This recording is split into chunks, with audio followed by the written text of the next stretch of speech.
And you're joining us live on Substack on narrative.org as we're about to check into the press conference at the Alaskan summit between President Putin and President Trump. Let's take a listen to what's going on live on location as we just press a few buttons here to make sure all of that happens for us in the way we anticipate. In fact, it won't do what we are asking it to do. So let me put up full screen. Let's check into what's going on.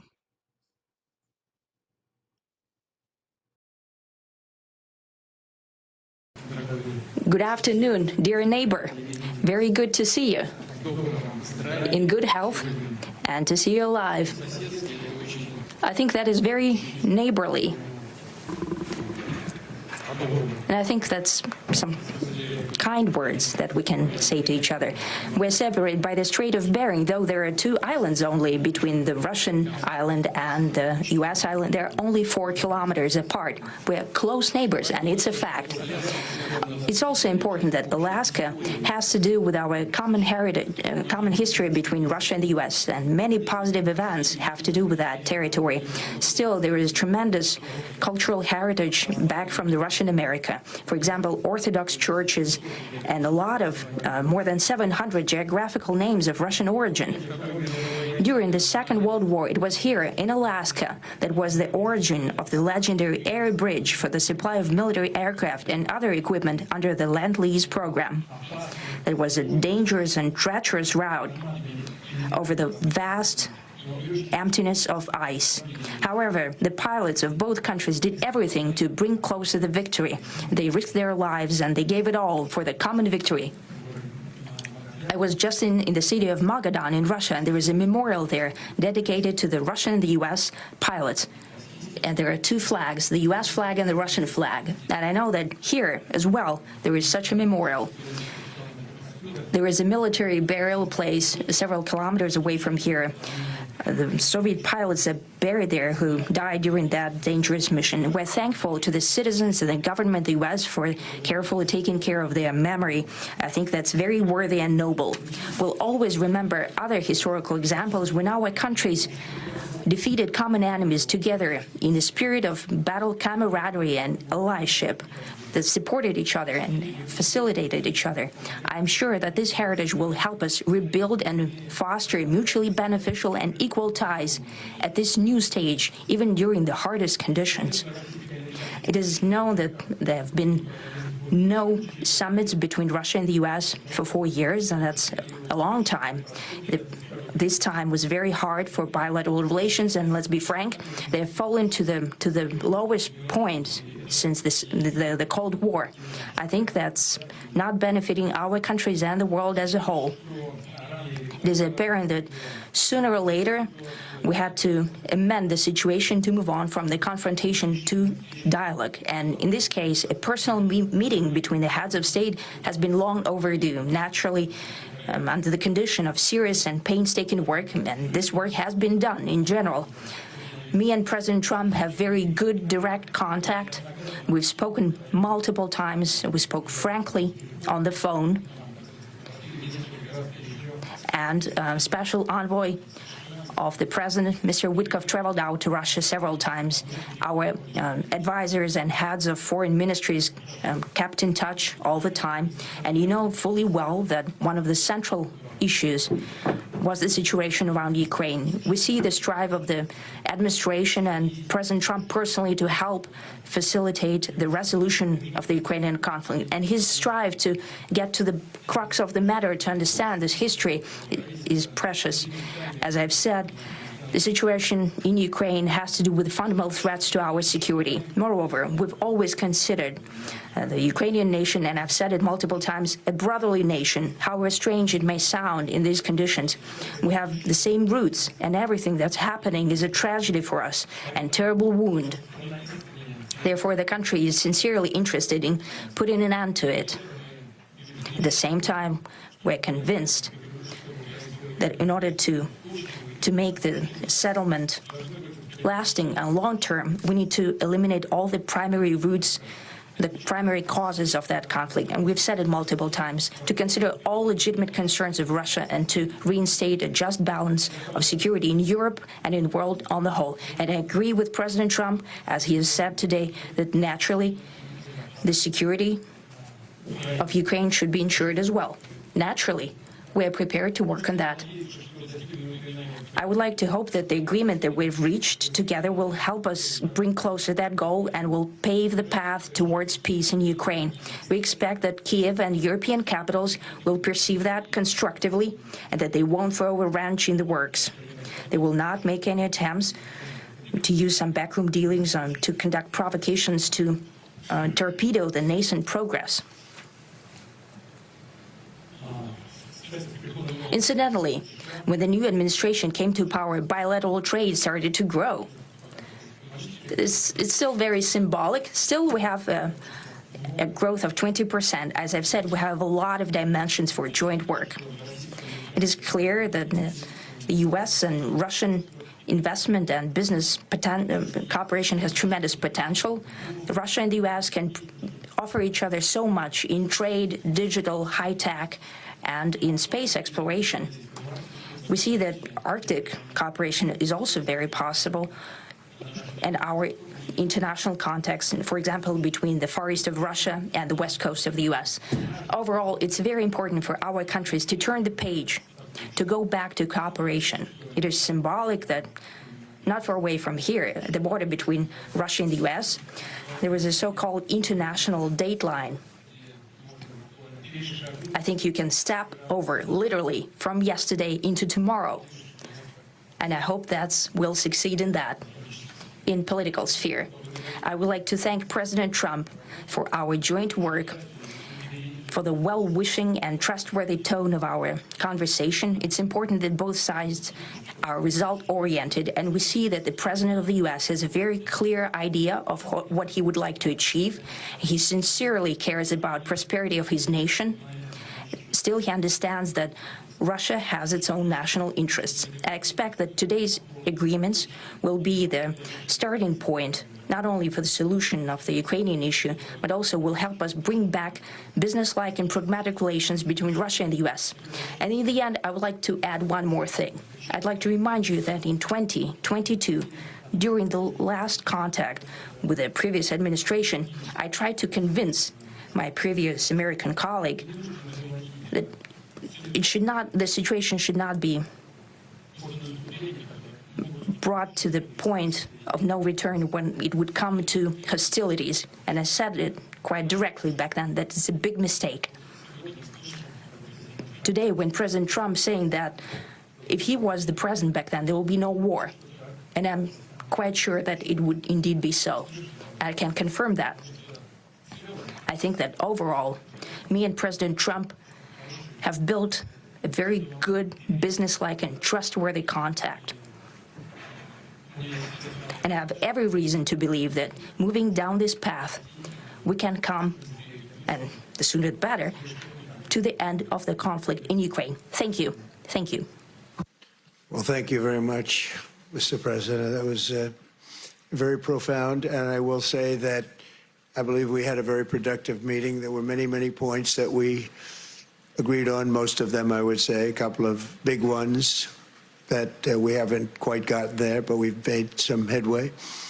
So there's no deal until there's a deal. I will call up NATO in a little while. I will call up the various people that I think are appropriate, and I'll, of course, call up President Zelensky and tell him about today's meeting. It's ultimately up to them. They're going to have to agree with what Marco and Steve and some of the great people from the Trump administration who've come here, Scott and John Radcliffe, thank you very much. But we have some of our really great leaders. They've been doing a phenomenal job.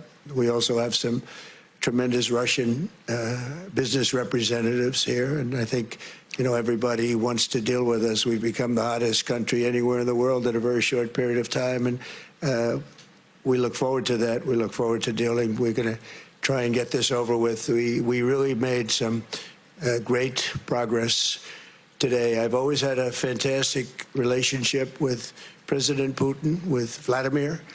We had many tough meetings, good meetings. We were interfered with by the Russia hoax. That made it a little bit tougher to deal with, but he understood it. I think he's probably seen things like that during the course of his career. He's seen it all. But we had to put up with the Russia hoax. He knew it was a hoax, and I knew it was a hoax. But what was done was very criminal. But it made it harder for us to deal as a country in terms of the business and all of the things that we'd like to have dealt with. But we'll have a good chance when this is over. So just to put it very quickly, I'm going to start making a few phone calls and tell them what happened. But we had an extremely productive meeting, and many points were agreed to. There are just a very few that are left. Some are not that significant. One is probably the most significant, but we have a very good chance of getting there. We didn't get there, but we have a very good chance of getting there. I would like to thank President Putin and his entire team, whose faces, who I know in many cases, other than that, whose faces I get to see all the time in the newspapers.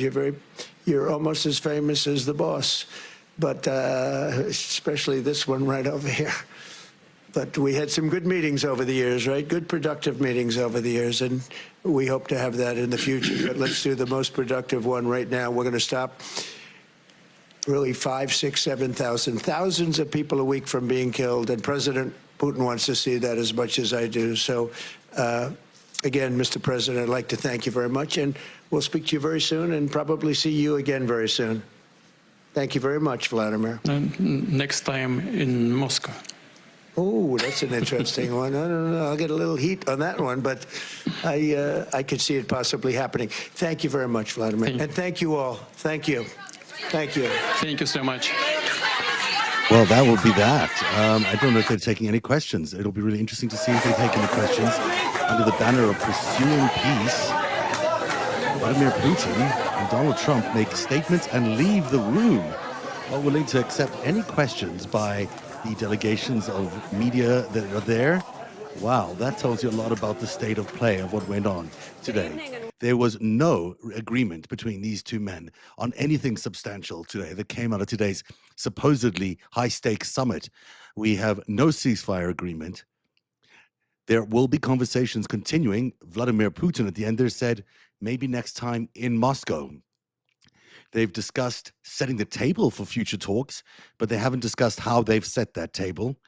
And they've talked about talking to NATO and talking to Ukrainian President Vladimir Zelensky in the near future. Now, none of that is very substantial or meaningful, confirming what many of us suspected, that today was going to be nothing more than puppet theater, Russian puppet theater.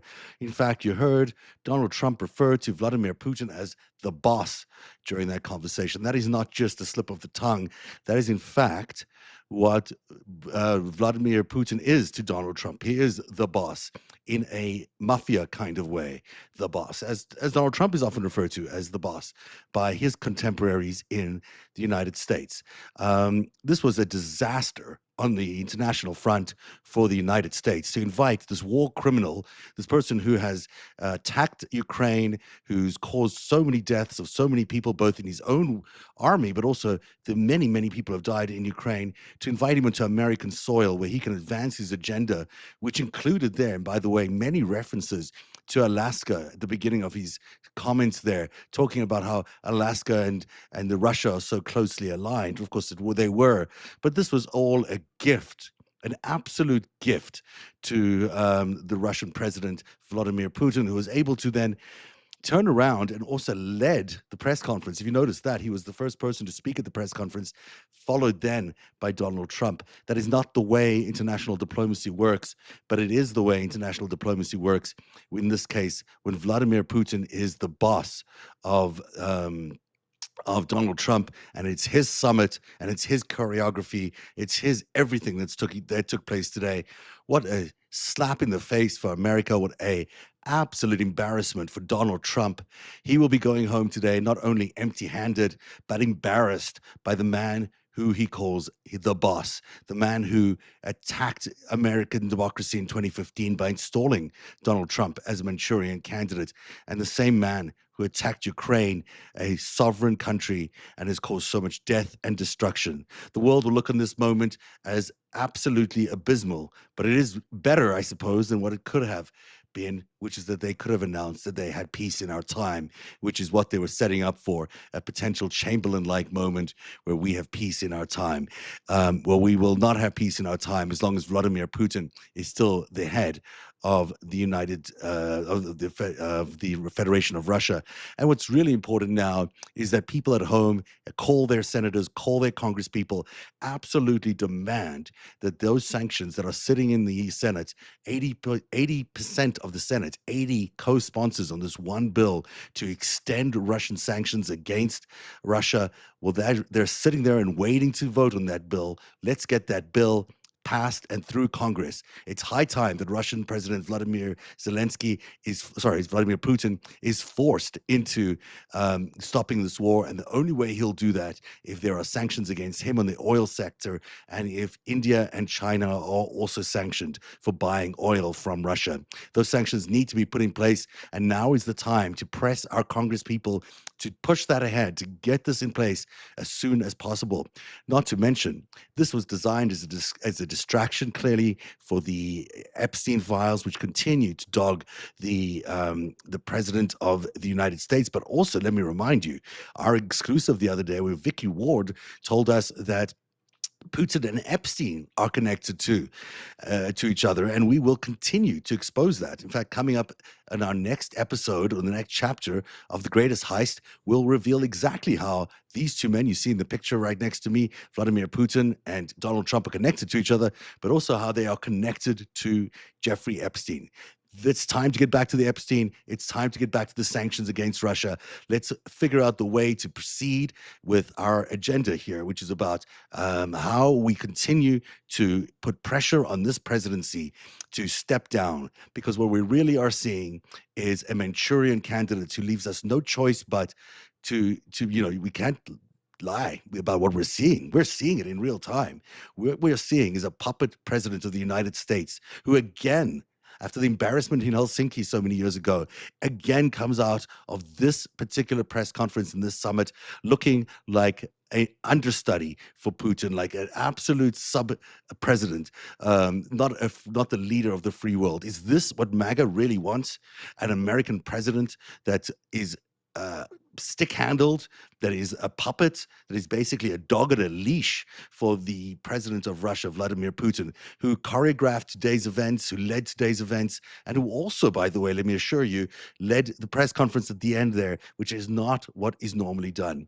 This is proof, if you're ever looking for it, that Putin is in charge of Trump, that his view of making America great again is making America subservient to Russia, making America subservient to that sub-nation of Russia. It's a nation with the size of an economy that is dwarfed by California.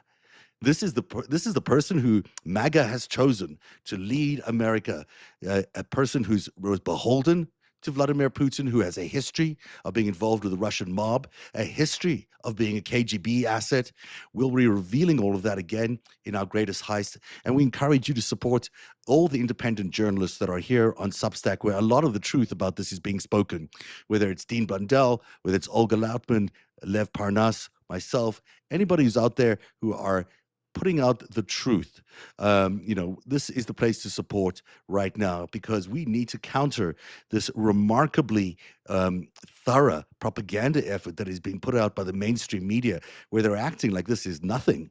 Like they're acting like this is typical diplomacy going on. This is unbelievable. This is the hijacking of American foreign policy. This is the hijacking of the American presidency by a foreign adversary, by our number one enemy. And what they've done is they've captured everything about America, their ability to act as independent country on the world stage, our ability to use our moral authority to influence the events in the world. This is why the people of Ukraine have been left to defend themselves alone without America's help, because Russia's president, Vladimir Putin, has controlled Donald Trump, has complete control of his lapdog, Donald Trump.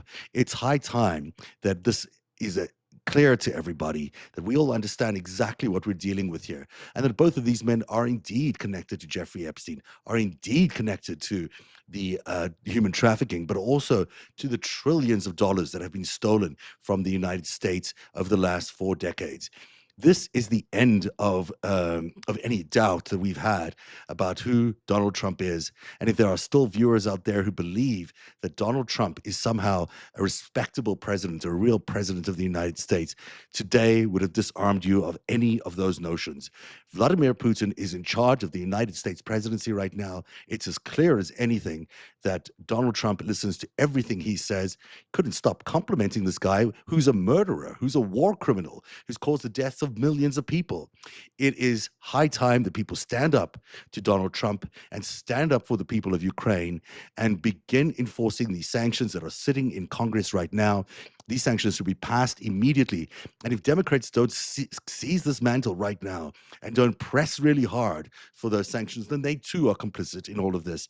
Now is the time for those sanctions.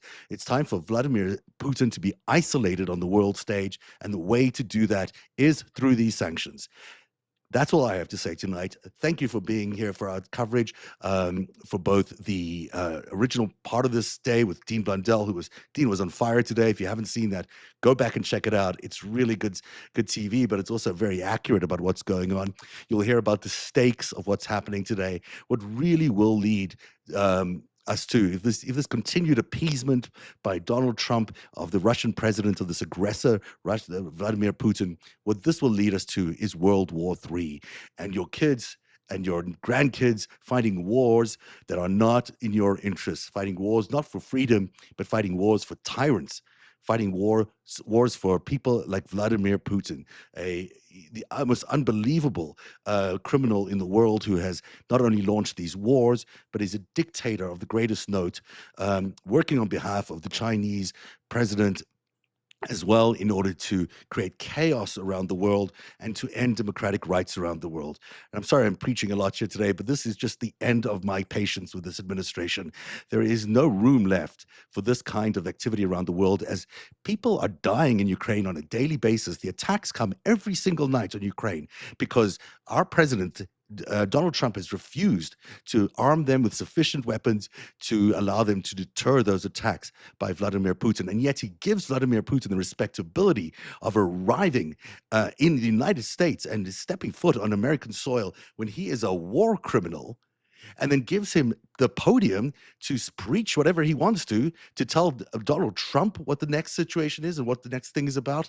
This is it's the end of moral America. It's the end of moral authority of America if we allow this to continue. And every senator knows this, and every congressperson knows this, and more importantly, every American knows this.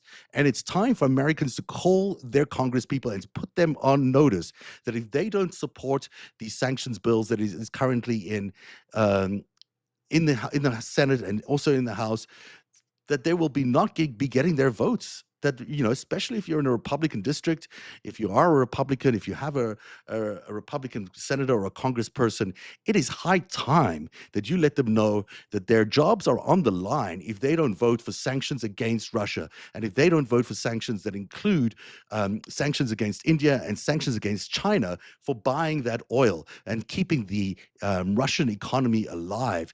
Because this is what will end that war. The sanctions that are currently in front of that Senate, in the Russian sanctions package, that is how this war ends, with Russia facing economic crashes because they're reliant on that money right now. They've turned the whole thing into a war machine, and they will continue this war as long as that oil keeps being bought, that they can continue fighting this war, producing more weapons, and then sending more people to their graves in both Ukraine and in their army, because they can continue the war once these oil sanctions are until these oil sanctions are put in place. So this is an important time. Americans should not just look at this as just some bad theater production, Donald Trump being played by his Russian puppet master. This is 1938. This is Chamberlain. This is the same kind of time. Now, certainly, Donald Trump did not appease this dictator this time, but we can't let that possibility ever continue. Because one thing that's clear today is that Putin owns Donald Trump, and Donald Trump is the puppet, is the lapdog of Vladimir Putin. Again, please support everyone on Substack that is speaking the truth, is speaking truth to power. It takes a lot of guts these days to be out there and fight these machines, because this is a very dangerous group of people. As you know, Donald Trump and Vladimir Putin do not represent a group of very nice people in the Russian mob. And so, whoever's speaking out is speaking out and taking a lot of risk in doing it. And I implore you to please support them, to make sure other people know about what we're doing here on Substack. Share this broadcast, share everything that me and my colleagues are doing. Make sure that there is a broad understanding of what this network of people on Substack is doing, because it is countering this incredibly dangerous mainstream media that continues to treat everything like it's standard play over here. This is not standard play. This is not what normally happens. It's time for the mainstream media to realize that they need to change their channel too, change the way they're doing it and do their jobs, or we here are going to start taking on the mainstream media. It's appalling what we're seeing on MSNBC, on CNN, this basic whitewashing of what is historic events taking place, where America's being sold out to the Russian president. And I implore every Democratic leader who can hear this to stand up for Ukraine, to stand up against Russia. Let's all call for those sanctions to be implemented. That was the threat that we had against Vladimir Putin up until last week. Donald Trump said that last Friday he was going to introduce those sanctions, and he has not introduce those sanctions. Now he's laying out another plan, another delay, yet another delay. How long is this delay going to be for? And how many Ukrainians are going to die in the process? While Vladimir Putin plays for time, as he's able to do now, because he owns Donald Trump. If Donald Trump is as tough as people think he is, if he said there are going to be severe consequences, let's see those severe consequences. Let's see those sanctions be put up against Russia. Let's see it happen as soon as tomorrow. This is the time to do it, and everyone needs to be pushing hard that your Congress people pass that legislation. That is our coverage from the Alaskan Summit, or call it what you will, the Alaskan Puppet Theater, whatever you want to call it. Thank you for being here. We will continue, of course, pushing this agenda and the agenda of democracy, the agenda of freedom in every way possible. And we'll continue to do that on every channel that we have, but also here on Substack. You can check out my work at narrative.org. And I guarantee you this week, you'll be blown away when we put out our new coverage of Greatest Heist, where I go deep, and I've been researching this in great detail, into the connections between Donald Trump and Jeffrey Epstein and the Russian mob. And they all go back to the man who is Vladimir Putin's boss. And all of that is coming out this week on The Greatest Heist. So please check out narrative.org, NARATIV.org. Have a great weekend, everybody. We shall see you again soon.